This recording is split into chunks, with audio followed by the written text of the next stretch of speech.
You are listening to a free version of the Majority Report with Sam Steeder. To support the show and get another 15 minutes of daily program, go to majority.fm, please. The Majority Report with Sam Steeder. It is Monday, July 10th, 2017. My name is Sam Steeder. This is the four-time award-winning Majority Report. We are broadcasting live steps from the industrially ravaged Gowanus Canal in the heartland of America, downtown Brooklyn, USA. On the program today, Professor from Purdue University, Harry Targ, on the ongoing privatization of the public university. Meanwhile, the Republicans have 3 weeks to pass their health care bill. John McCain says it's dead. But he also picked Sarah Palin. So, keep that in mind. Meanwhile, Fredo Jr. sought a Clinton Oppo tape from the Russians. And meanwhile, the fair princess of the United States sits in at the G20. And wait a meetings. second. If Don Jr. is Fredo, then what is Eric? That's like a character not in that movie. Yes, no, this is a different movie. Okay. This is like the Star Wars. You know how they have like the series, and then they have like these side movies? Oh, okay. Because he's Fredo Jr., because his dad is also Fredo. Sonny's temperament, Fredo's intellect. Exactly. Meanwhile, Trump's still mad at Comey as the White House races to stop Congress's Russian sanction bill. And the Freedom Caucus plans to hold the debt ceiling hostage again. Meanwhile, Republicans ripping a page out of the Chamber of Commerce playbook for their tax cuts. What's new?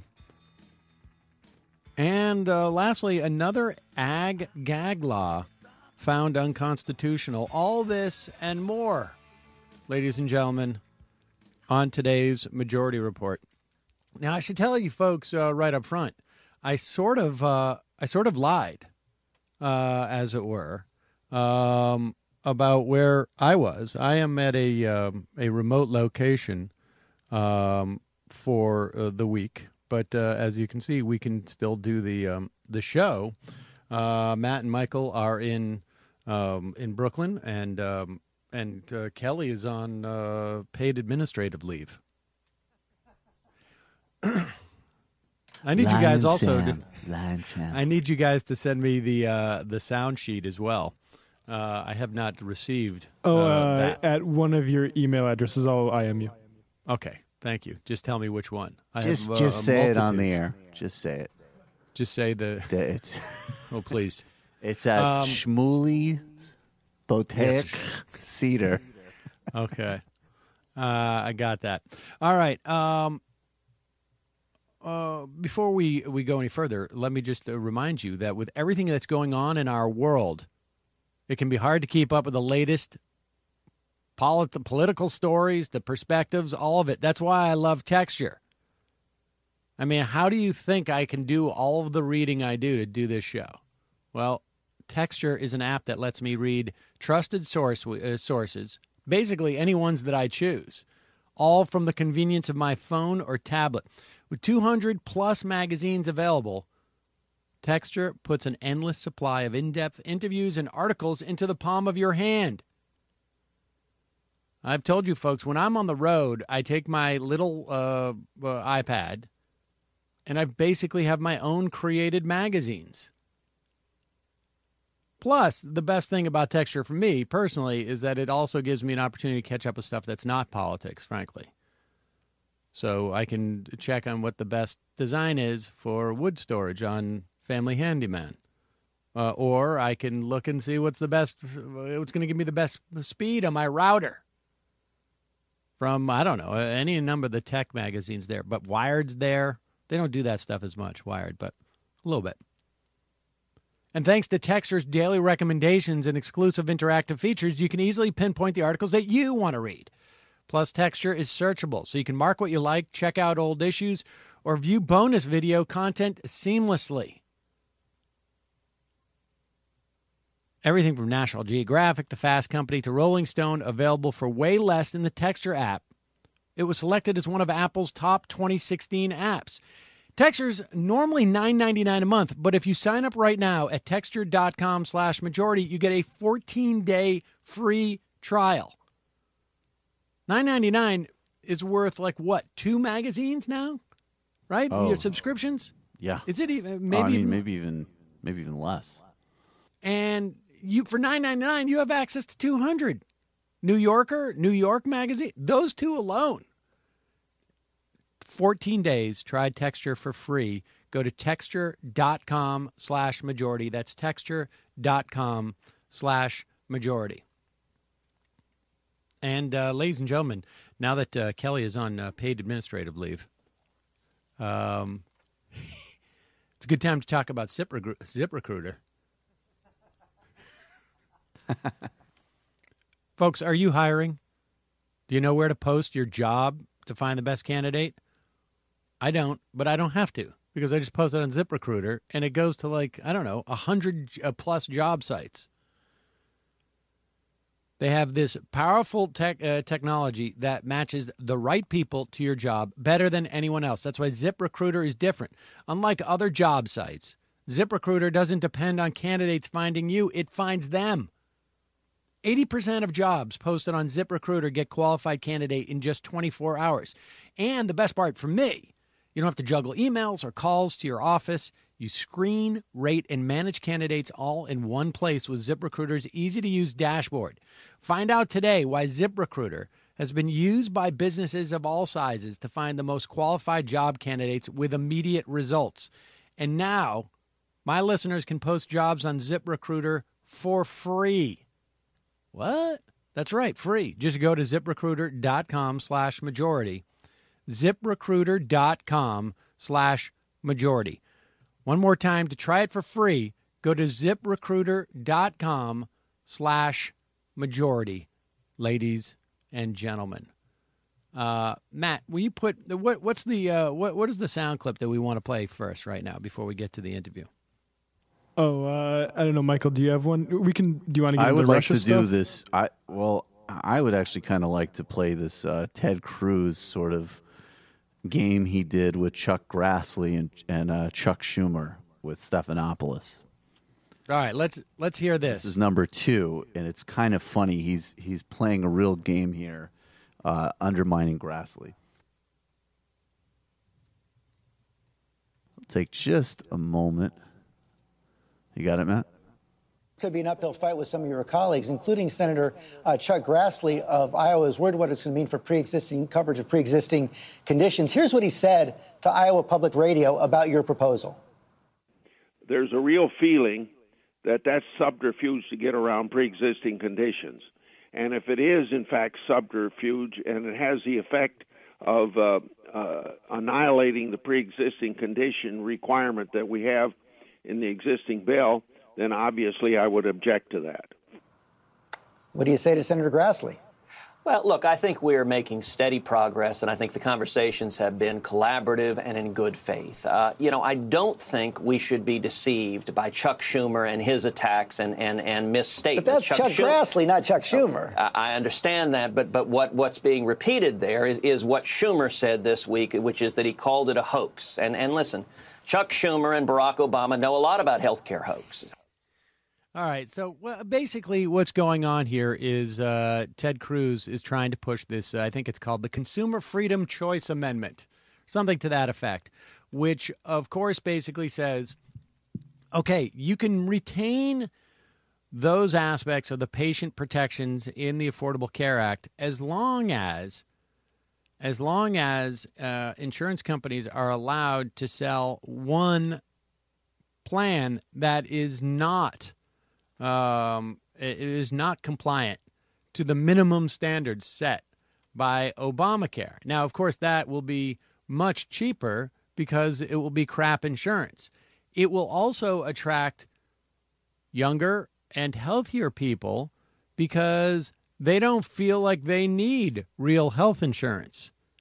And what will happen is those other plans that are compliant, Obamacare compliant, will basically attract mostly older and sicker people, broadly speaking. And that's when you get what is known as a death spiral, where the percentage of people who are in a plan who are going to need it beyond the average person goes up, and the plan just becomes more and more expensive and then dies because no one can afford it.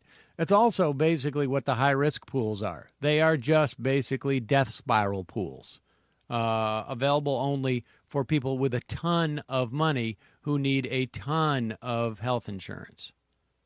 And they know they do because they're already sick. I mean, so that's the problem there. But yeah, Cruz is trying to deflect the fact that his own Republican colleagues are saying that his plan is transparent way of destroying health insurance. So the Republicans seem to have a real problem. Again, I find it hard to believe they're not going to pass anything.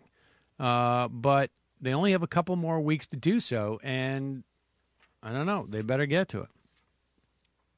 If they want. I hope they don't.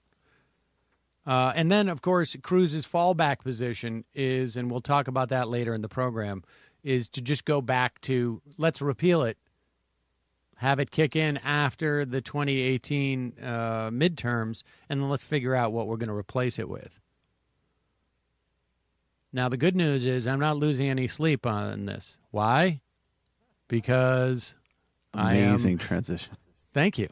Because every time I put Saul to sleep, I fall asleep because he's the one who's got the Casper mattress in our house. Casper is an obsessively engineered mattress at a shockingly fair price. Supportive memory foams create an award-winning sleep surface with just the right sink and just the right bounce. Try Casper for 100 nights risk-free at your own home. If you don't love it, they'll pick it up and refund you everything. You get to try it out for 100 nights. It's crazy. Casper understands the importance of truly sleeping on a mattress before you commit, especially considering you're going to be spending a third of your life on it. Free shipping and returns to the U.S. and, are you ready for this? Canada. With over 20,000 reviews and an average of 4.8 stars, it's quickly becoming the internet's favorite mattress. Get $50 towards any mattress purchase by visiting Casper.com/majority and using the offer code majority. Folks, it's the most comfortable mattress we have in the house. Basically, the only reason why we sit down and put Saul to bed anymore is just because we want to fall asleep on his mattress. Casper.com/majority. Don't tell him I said that. I feel like it would bum him out. Terms and conditions apply. All right, we're going to take a quick break. When we come back, Professor Harry Targ on the ongoing privatization of the public university.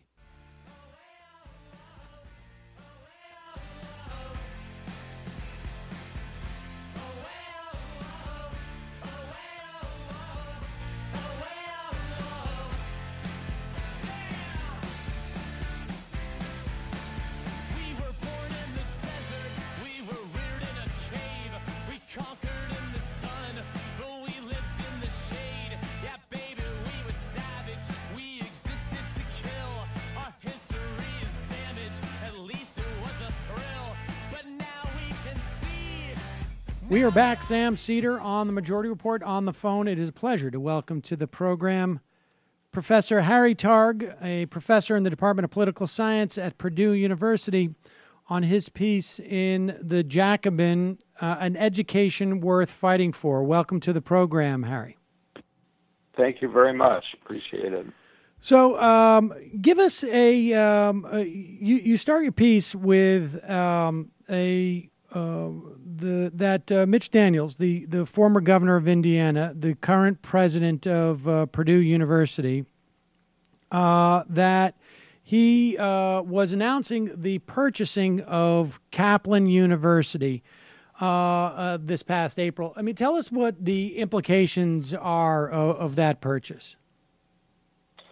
Okay. The faculty was very much surprised by his announcement of the purchase of Kaplan University, and there had been apparently 5 months of discussion between the Purdue administration and its board of trustees about purchasing Kaplan University. And President Daniels' presentation indicated that the motivation for the purchase was to provide massive educational opportunities for non-traditional students, and that Kaplan University, one of the for-profit online universities, was an ideal institution to work with to increase educating non-traditional students.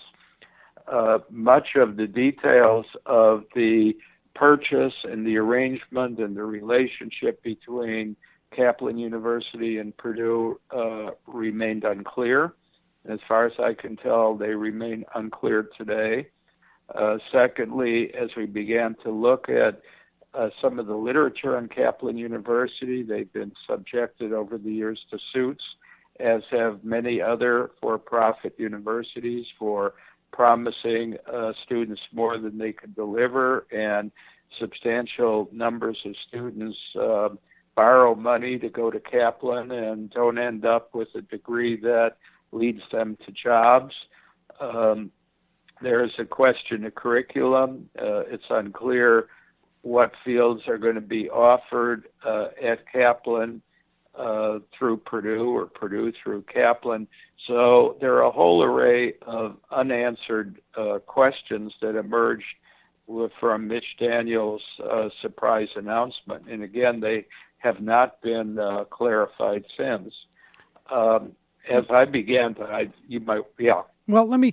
So just to take us to that point, because there's a couple of things to note here, and Kaplan, like most, if not all, of these online private universities, rely an extraordinarily high amount is a function of government loans. I mean, we're talking like 80-90% of the revenue and the tuitions are paid via government loans. A, and B, you're right. There is, a lot of skepticism as to the value of these degrees, which are largely sought after by people who have entered the workforce and then decided, like, I need a degree that's going to help me go further in my career in some fashion. And that's what we mean, I think, when we say non-traditional students that aren't coming right out of high school, but are have spent some time in the workforce and realize that they need a college education to be competitive. And so the fundamental question, I think, right, in Mitch Daniels' pitch to the Board of Trustees to buy this is, how does this enhance Purdue University's presumably primary objective, which is to increase the amount of educational opportunities for people, as opposed to being a profit center? And I should just add, before I throw it back over to you, that I don't know specifically about Kaplan, but broadly speaking, these for-profit universities, if you look at a stock market graph of what happened from the day after the election to today, you see essentially the trajectory of a rocket going straight up into the air. I mean, you're seeing stock valuations for these places going up by 60, 70, 80, 90% because they know that most of the regulations that the Obama administration is starting to impose are gone. So seems to be the primary question, right? I mean, why is Mitch Daniels doing this?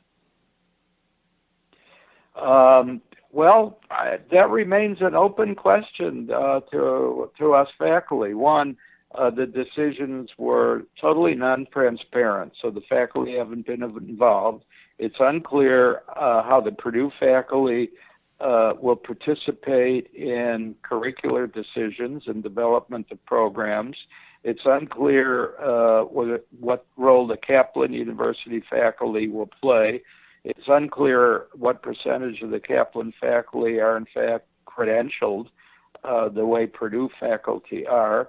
And it's just unclear what's going to be offered that's beneficial to these non-traditional students who, as you suggest, oftentimes incur enormous amounts of debt. And this leads to the sort of general overarching theme of my article, the impact of neoliberalism and the privatization of public institutions, of which this is a recent addition. So, it all remains a fog, except for what you suggest, increased profits for the for-profit institutions. Part of my befuddlement is that Mitch Daniels has not clarified the nature of the relationship, the benefits for Purdue, the benefits for these non-traditional students. But what seems to be the case is that the for-profits, in this case Kaplan, are going to gain enormous profits. And Mitch Daniels has alluded to the fact that some of the profits in the long run will go into Purdue coffers as well.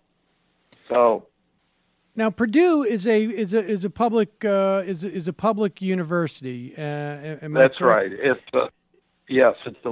the land grant university in the state of Indiana. And so, just so take us through this. When you're in this piece, you're talking specifically about the privatization or the increasingly privatized, I guess, agenda and forces that are working upon public universities. Yes. So walk us through this a little bit. Okay. Just if you'll give me a few moments. One, many of us refer to neoliberalism as a shorthand description of the latest stage of capitalist development. And neoliberalism relates to some substantial qualitative changes in public policy, deregulation of the economy, cutting of taxes, particularly to the wealthy, the cutting of public services and shifting public programs to private institutions, and perhaps most importantly, the privatization of public institutions. This emergence of neoliberalism is the kind of dominant policy orientation parallels the so-called Reagan Revolution, right? We see a full-scale shift towards neoliberalism beginning in the 1980s. And again, many public institutions are privatized, and government plays less of a role in regulating the economy. And I remember the classic line from President Reagan: "Government is not the solution, government is the problem." The underlying theoretical orientation of neoliberalism is a sort of the classic free market economics, the sort of stream of thought running from Adam Smith to the Chicago School, Milton Friedman at the University of Chicago. And that kind of thinking has become dominant in both the Democratic and Republican parties. We see it in public education, K through 12, the dramatic increase in charter schools and voucher programs. And the state of Indiana has been in the vanguard in shifting public funds from public education to private schools, particularly charters and the voucher system. And I once was listening over lunch to Rush Limbaugh, late 1980s, and he made the bold statement that one of the few institutions we have not gained control of is the university. And that statement stuck with me ever since. And I think we've seen in the 21st century what I call a crisis of higher education is a shift, a multidimensional shift from the traditional idea of public higher education to neoliberalism. And this connection between a for-profit online university and Purdue University is just one manifestation of it. So I think we're talking about a historic process of which the university is becoming a central force. So I don't know if that gives some sense of absolutely. And let's start where the university was, and then we will talk about how it has gotten to where it is today, and what are the forces that push that change and that development. I mean, more specifically. But let's start with where the university was when we talk about public universities. I mean, what was their original mandate? Why were they created? Okay. In this article, I refer very briefly to some writings on the history of higher education. And I wouldn't want to leave the impression that there's been a shift from universities that represent the interest of the broad populace to universities that just represent the interest of the rich. Universities have always reflected the interests of ruling classes of different historical periods. At the dawn of the 20th century, we see significant changes in education, both private and public institutions, to train a workforce for the new industrial revolution, to train technicians who could provide scientific research that facilitates economic development. And we see the emergence of the modern organization of universities into departments. And I always like to point out that my own field, political science, is separated from economics, and the old idea of political economy is eliminated, and I think for political reasons. So the university has always been. Will you just tease that out for people? Because I think people are becoming more conscious of that concept of political economy these days, and just tease out that dynamic, because I'm not sure that people fully appreciate what you're saying when you say that. Okay, I'm interested not only in these administrative and policy changes, but changes in the nature of curriculum, that is, the substance of what students learn in the university. And there's a long tradition. A tradition goes back to Adam Smith as well as Karl Marx and David Ricardo that sees economics and politics as fundamentally interconnected.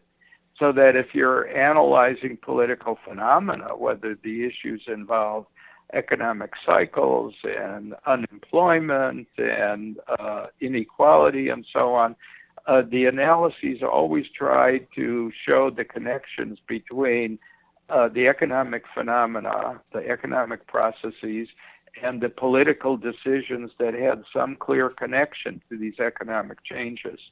By separating politics from economics, we create in one field, political science, the study of voting behavior and how a bill becomes a law. And in another field, economics, you have the study of oligopoly, that is the changing organizational structure of the economy and so on. And the presupposition that's left in people's minds, particularly our students, is these are separate and distinct phenomena. And what we're seeing today, and I think you're right, most people are realizing this, that there's fundamental connections between politics, how political institutions work, and economic interests. So this sort of overcomes the artificial separation between political science and economics that we see emerging in the early 20th century university.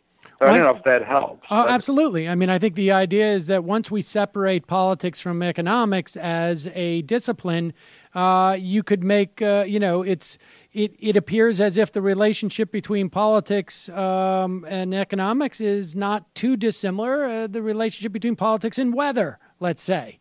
That's right. Economics and is a science. Go ahead. More importantly, even history.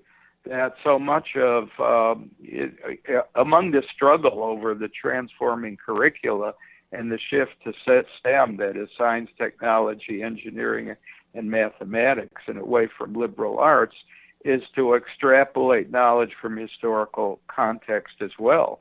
And all that we've been talking about since we started was the historical development of the university. And I think that's just terribly important.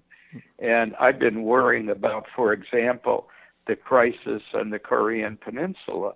And a lot of people aren't aware of the origins of the Korean War and the longstanding hostility between the U.S. and North Korea and so on and so forth. So from my point of view, we need to bring history back into this to the story as well, and integrate history with politics and economics.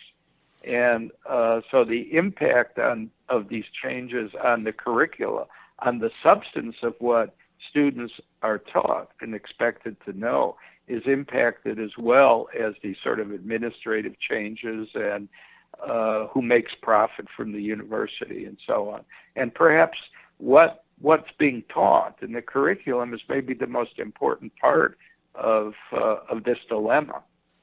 All right, so we had this this separation of politics and economics as as part of the curriculum, and sort of a siloing of history as well. And right. So once we go from there, I mean, where else do we see the impact of the push to where I guess to privatize more and more of the universities? Okay, there are other connections as well. There's been a substantial change in higher education from a vision of a well-rounded education involving liberal arts as well as science and engineering and other fields, to a concentration on what's called STEM, science, technology, engineering, and mathematics. And people who celebrate the need to push more in the direction of STEM argued that in a 21st century economy, our students need to, we need to produce more engineers, more scientists, more computer technologists, more mathematicians.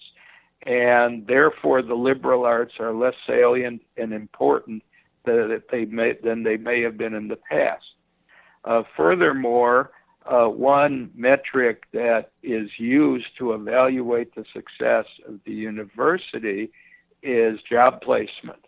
And the argument is made that if someone, say, takes a degree in English literature and is a specialist in Shakespeare, this is not going to lead directly to a job. So what you have is the drive towards putting more resources into STEM, and that lends itself, I think, to online programs on computer technology and these kind of skill tasks that are important.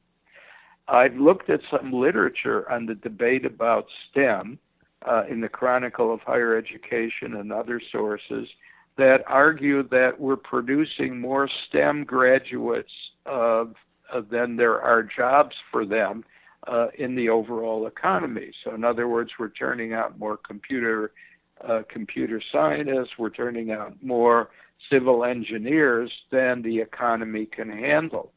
But what we see going on at Purdue and elsewhere is a substantial shift in emphasis from a well-rounded educational program that involves students taking liberal arts subjects, history, politics, economics, literature, sociology, and other fields, to concentrate more on the STEM fields and to use as metrics of success the number of jobs that are available in these various fields. And the statistics used are sometimes of questionable value. So my concern also is about the very nature of education. When I was in college as an undergraduate a zillion years ago, I was a journalism major, and I took liberal arts classes. And the College of Liberal Arts was called the College of Liberal Arts and Sciences. And the presumption, I think, was that there was a connection between scientific knowledge and political processes, and economics was even in the College of Liberal Arts and Sciences. And I presume that that was based upon a kind of holistic, organic conception of knowledge, whereby all these different phenomena that students might be interested in are interconnected. But now what you have is a shift towards narrowing and atomizing education. In terms of administration, more and more university administrations are dominated by people who come from the business world. That's the case at Purdue University, or who come from politics. And I would want to add, and then I'll try to shut up and let you speak, that this whole thrust has been influenced politically by the Koch brothers and ALEC, the sort of legislative arm of the Koch brothers, trying to influence state legislators to shift their use of resources in public education, K through 12, to privatize that, and in higher education as well. And in reference to the latter, the Center for Budget and Policy Priorities has noted that since the recession of 2008, there's been a substantial reduction in state legislative support for public universities in virtually all of the states in the United States. So all of this is interconnected, and it involves corporate influence, involves administrative control of universities at the expense of faculty. It involves the transformation of what's being taught, and it involves fundamentally the transformation of what knowledge is and should be transmitted to young people.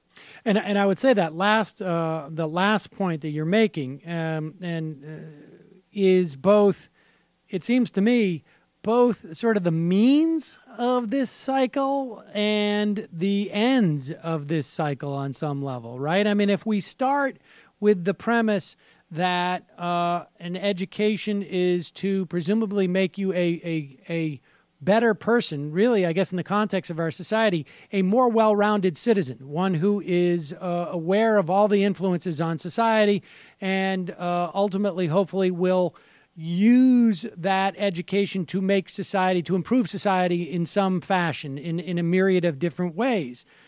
If we then say we need to focus on STEM because it is better to get a job, it's not so, I mean, it's almost as if the STEM part of it is rather transferable. That is the second order issue. The first order issue is that you have transformed the university from a place to create a better citizen to a place to create better job prospects, to become a vocational school of sorts. And STEM ends up being the sort of, I guess, the rational answer du jour of what would, you know, where the focus should be. But you've already sort of almost, without, you know, sort of almost a sleight of hand, changed the goal of the university, which also happens to be the end, I guess, product too, which is that if we make this university a place to churn out potential workers, then and careers essentially, then everything will be seen through that backdrop, and things like privatization, which will further enhance these places as forming, potential careers to fit in with their agenda, right? We need more engineers. We want to make it cheaper. I mean, I think, just to make the point, there was a group called Win the Future that wants to influence the Democratic Party, and we're floating the idea of free engineering degrees for, of course, their industry, which would drive down wages of the primary people that they would end up hiring in their industries. I don't know if they were thinking that one through that clearly, but that's the implications.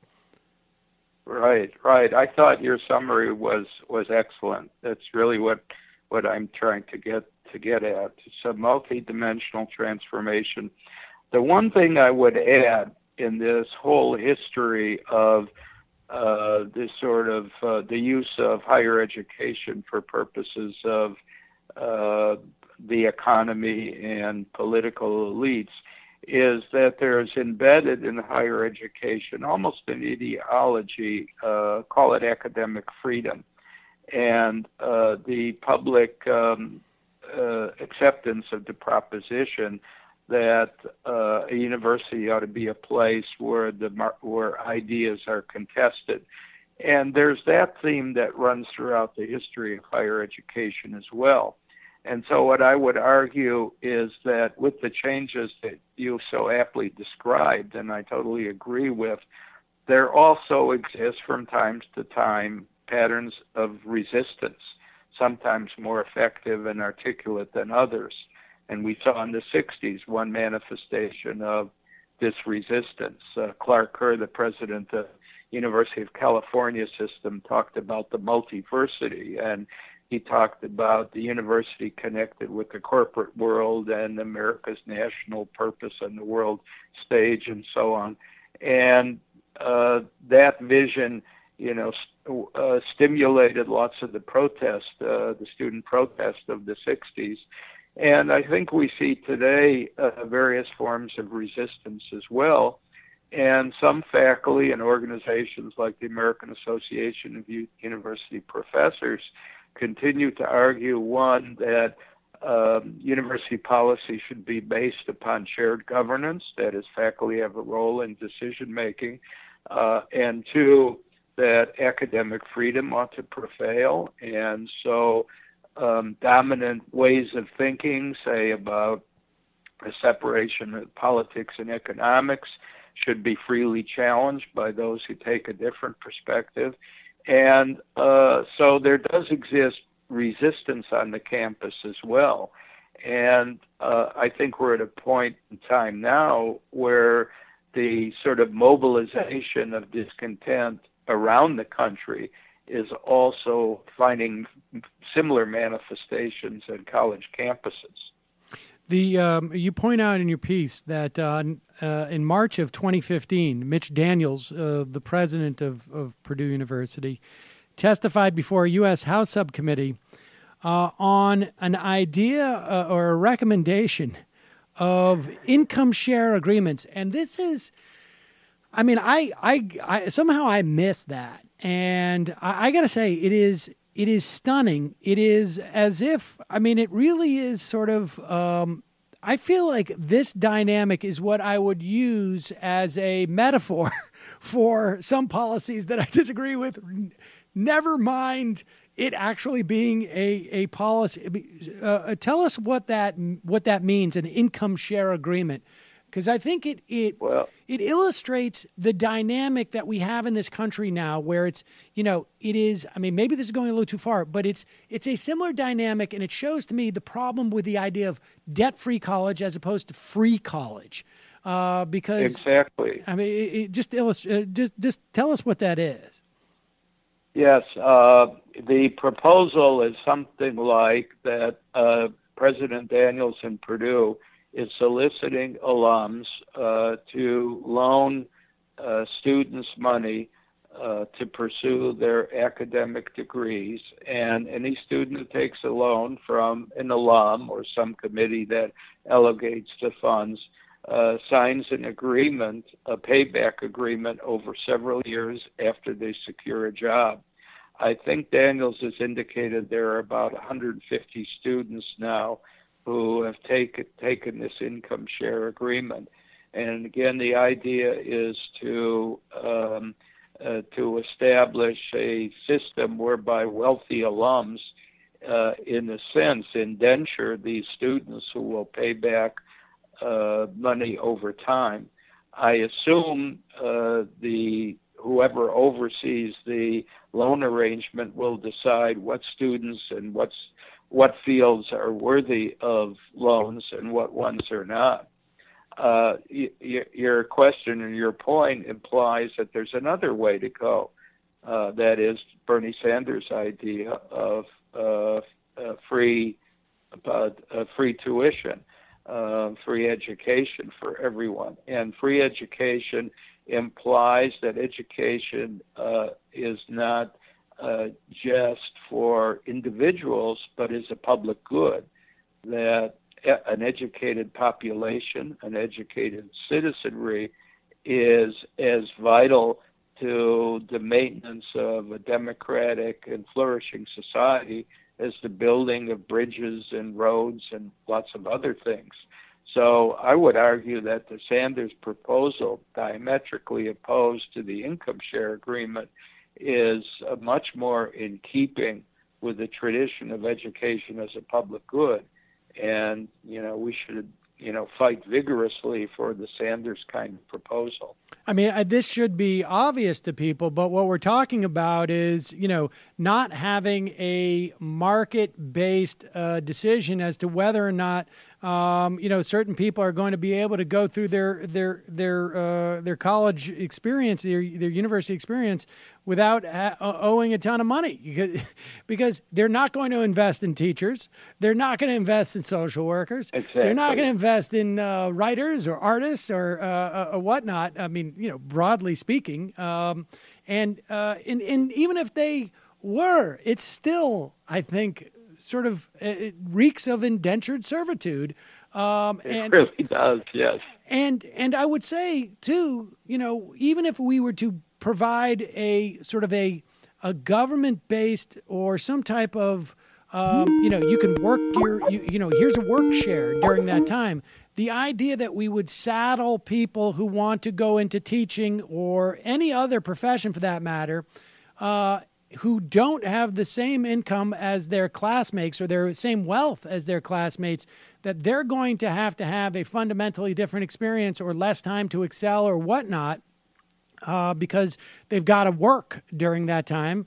If they choose to do that and you want extra money, that's another thing. But to compel people in that way, and we should say the idea of a free, if you want to say public option in every state, that's not terribly radical. We certainly had examples of that in this country as recently as 50 years ago. That's right. And so, yes. And is that, I mean, when you talk about these issues and you see this sort of like ongoing cycle, if you will, right, where the university gears itself towards providing professional placement and job placement for its students, and therefore a whole series of things happen that reinforce that as the purpose of the university, and then it attracts funding that continues to reinforce that. Is a free public option in each state the best mechanism to sort of break that cycle or to reform the broader university trend towards this privatization and geared towards a vocational school? Or is there is there another reform that you perceive would have equally as beneficial outcome? Well, this is really an interesting question. I had occasion years ago, because of my own sort of intellectual curiosity, to teach a course once on the anarchist tradition, teach a course once on classic writings on utopias, including some 20th century writers like Paul Goodman and Ivan Illich, who wrote on education, and some of the Marxist tradition. And I found that almost central to these big theorist arguments was an educational system, a conception of knowledge, a discussion of how to organize education. They weren't always things that I found interesting or attractive, but, maybe what needs to be done, and those of us who are in social movements need to do, is to bring educational theory and practice into our social movements, whether we're talking about Black Lives Matter or climate change or Fight for 15, to ask questions about, well, what role does education play in raising the consciousness of participants in our movement and helping us understand how our issue fits into a broader, revised, more humane educational system. And so then you begin to, that's a sort of the baseline. And then you begin to talk about a variety of specifics like free tuition, like fight to maintain the tenure system, the fight to allow adjuncts to unionize, all these different specific issues that are important in their own right maybe should be sort of interwoven in a general discussion about what would education be like in a free society. I've had occasion to hear lectures from two young women who have had the opportunity of studying medicine in Cuba. They're students from all over the world that are given scholarships to study medicine in Cuba. And what they described, not only their classroom and their teaching experience, but they described a whole outlook and worldview about medicine and community and a medicine based upon prevention as much as cure and so on. So that there was a whole kind of ideology undergirding their medical training. And, by analogy, maybe we need to begin a serious conversation about what would education in a free society look like, and how does it relate to all these different movements that are emerging, and what underlies Bernie Sanders' proposal for tuition-free education. Let's look at the underlying value manifestations of this specific proposal. So, I guess what I'm saying is there are a lot of different elements that maybe need to be interconnected into a broader vision of education in a just society. A free university option in every state means a lot more than just you'll have an option to go to a university for free. Harry Targ, thank you so much for your time today. I really appreciate it. We will link to an education worth fighting for on majority.fm. Okay, great. All right, folks. We I think a very interesting take on, and I still am having trouble getting over the Mitch Daniels proposal. I will say, I ran into one of those things when I was looking for an executive producer on a movie I did, where I met with a guy and I was looking for, $25,000 for finishing funds for this movie, and it was pretty stunning to me because he wanted to give the movie the money if he could have 10% of my future earnings. Oh, and wow. I thought, it's an interesting business I would like to be in, but no. And we didn't go with that guy. It's an interesting. Did he have like a cigar? Take you into the back room? No kidding, right? It's a lot. That's quite an offer. Yeah. Is there an echo when I talk? Yeah, we're having a little bit of echo from you, Sam, on our microphones. I can minimize it here, but you're getting you're getting your own feedback. Yeah, our own feedback. All right. Well, we'll take a break. When we come back, we'll be we will head into the fun half, folks. Just a reminder: it is your memberships that make this show possible. You can become a member today by joining the Majority Report at jointhemajorityreport.com. You can also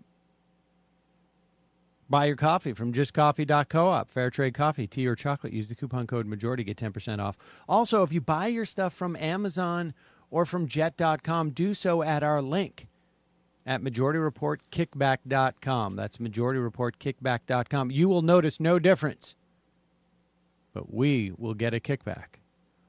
Also, if you want to be part of the program, 646-257-3920 is the number. 646-257-3920 is the number. We'll be right back after this.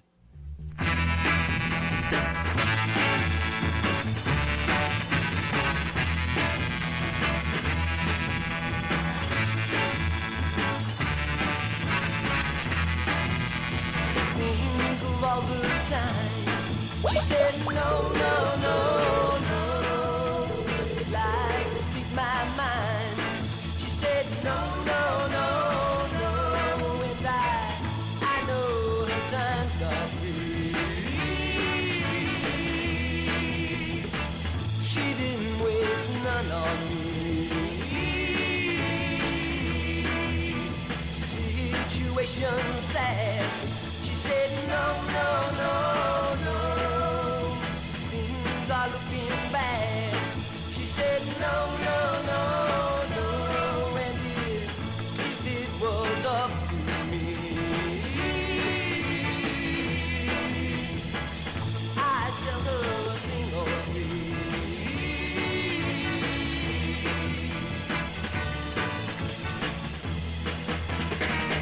Every time I see her look my way, I don't know, girl, what to say.